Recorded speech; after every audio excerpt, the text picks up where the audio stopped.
Salam sehat.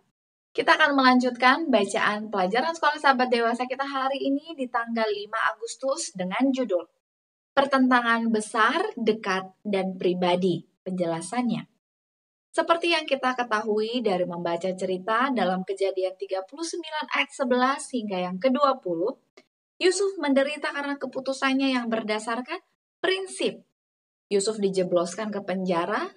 Sebagai harta benda Potifar, Yusuf bisa saja dibunuh di tempat. Tidak ada pertanyaan.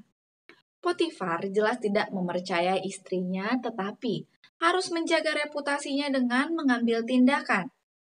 Namun meskipun dalam keadaan yang mengerikan, Alkitab berkata, Tuhan menyertai Yusuf. Seperti yang tertulis di dalam Kejadian 39 ayat yang ke-21.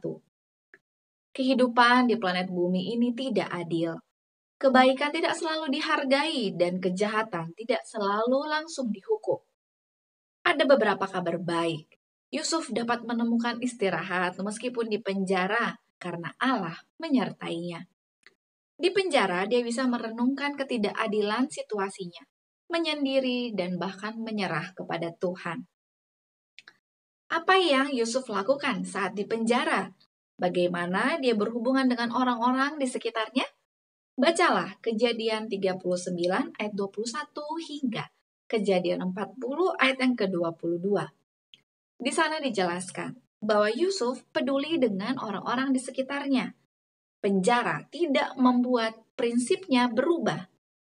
Dalam Kejadian 40 ayat yang ke-6 dijelaskan bahwa Yusuf melihat tawanan lain yang bersusah hati dan menyediakan waktu untuk mendengarkan. Di penjara Yusuf bekerja dengan sesuatu yang nyata, bukan yang ideal. Dia berjejaring, dia membantu orang lain, meskipun hubungan di penjara jauh dari ideal yang dia harapkan. Dan Yusuf tidak bebas meminta bantuan dan membuat dirinya rentan. Dia meminta bantuan dari juru minuman ketika dia menafsirkan mimpinya. Apa gambaran perspektif besar tentang hubungan yang disajikan oleh Paulus dalam Efesus 6 ayat 1 hingga yang ke-13? Judul perikopnya tertulis adalah taat dan kasih. Taatlah apapun status kita, baik kita sebagai anak maupun sebagai pekerja yang memiliki atasan. Dan hiduplah dalam kasih serta teruslah berbuat kebaikan. Karena ada janji Tuhan yang tertulis di ayat yang ke-8, bahwa Tuhan akan membalas setiap perbuatan kebaikan kita. Hubungan kita adalah refleksi mini dari pertentangan besar antara Allah dan iblis yang menggelora selama berabad-abad. Ini berarti bahwa tidak ada hubungan yang sempurna. Setiap hubungan harus memiliki dinamika pertumbuhan, dan iblis memiliki kepentingan untuk menggunakan semua hubungan kita, terutama yang paling dekat dengan kita, untuk keuntungannya demi melukai dan menggagalkan kehendak Tuhan bagi hidup kita. Kita bisa bersyukur bahwa kita tidak dibiarkan berperang sendirian. Firman Tuhan menetapkan prinsip-prinsip untuk hubungan kita. Janjinya untuk memberi hikmat tertulis di dalam Yakobus 1 ayat 5 juga meluas ke hubungan kita. Dan seperti dia bersama Yusuf, dia berjanji bersama dengan kita ketika hubungan kita terbukti rumit. Pikirkan tentang janji Allah dalam Yakobus 1 ayat yang kelima dan luangkan waktu sejenak untuk berdoa, memohon hikmat dalam hubungan Anda.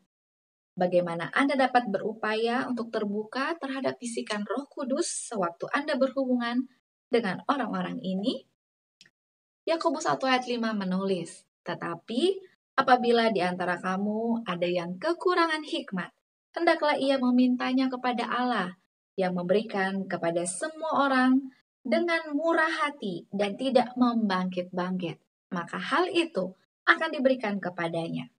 Saat saya sharing bersama dengan sahabat sepelayanan mengenai pengaruh media sosial, saya sempat melihat dalam salah satu akun media sosialnya satu video yang dia jelaskan kalimat seperti ini.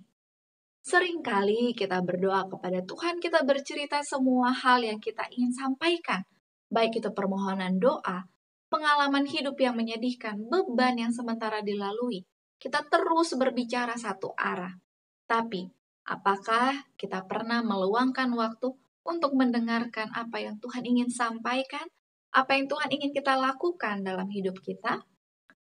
Saat ini saya sementara memiliki masalah pertentangan dengan sahabat dekat saya. Saya bercerita kepada Tuhan situasinya seperti ini. Kenapa dia berbuat seperti ini padahal sebenarnya dia sanggup untuk membuat pilihan yang benar?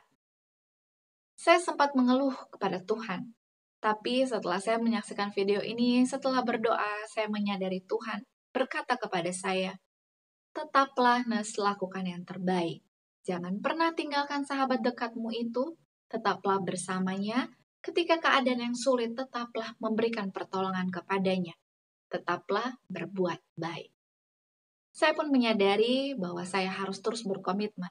Meskipun dia menyakiti hati saya, tapi saya harus tetap melakukan hal yang baik kepadanya, karena itulah yang Tuhan perintahkan. Saya pun menemukan ayat yang menguatkan yang tertulis dalam Galatia 6 ayat yang ke-9. Janganlah kita jemu-jemu berbuat baik, karena apabila sudah datang waktunya, kita akan menuai jika kita tidak menjadi lemah. Saya memohon pertolongan Tuhan agar dapat terus menguatkan saya. Sebagaimana Tuhan menguatkan Yusuf, Tuhan berada dalam kehidupan Yusuf yang begitu sulit sekalipun untuk membuat dia tetap bertahan dalam situasi yang sulit. Mari kita sama-sama berdoa. Bapa kami yang baik, terima kasih banyak bahwa Tuhan terus bersama dengan kami dan berjanji bahwa dalam setiap pergumulan kami, Tuhan tidak pernah membiarkan kami berperang sendirian. Kami terus merasakan pertolongan Tuhan. Biarlah Tuhan bantu kami untuk terus berkomitmen, memiliki prinsip untuk senang berbuat baik kepada siapapun, di tempat manapun. Terima kasih banyak Tuhan, biarlah Roh Kudus Tuhan senantiasa menjadi bagian kami untuk terus memberikan pengertian kepada kami di saat kami tidak tahu harus melakukan apa. Kami percaya Tuhan akan mendengar dan menjawab setiap permohonan kami tepat sesuai dengan waktunya Tuhan. Ini doa pengharapan kami, di dalam nama Yesus kami memohon. Amin. Terima kasih banyak, mari kita berjumpa kembali esok hari untuk kelanjutan bacaan pelajaran sekolah sahabat kita. Tuhan memberkati. Amin.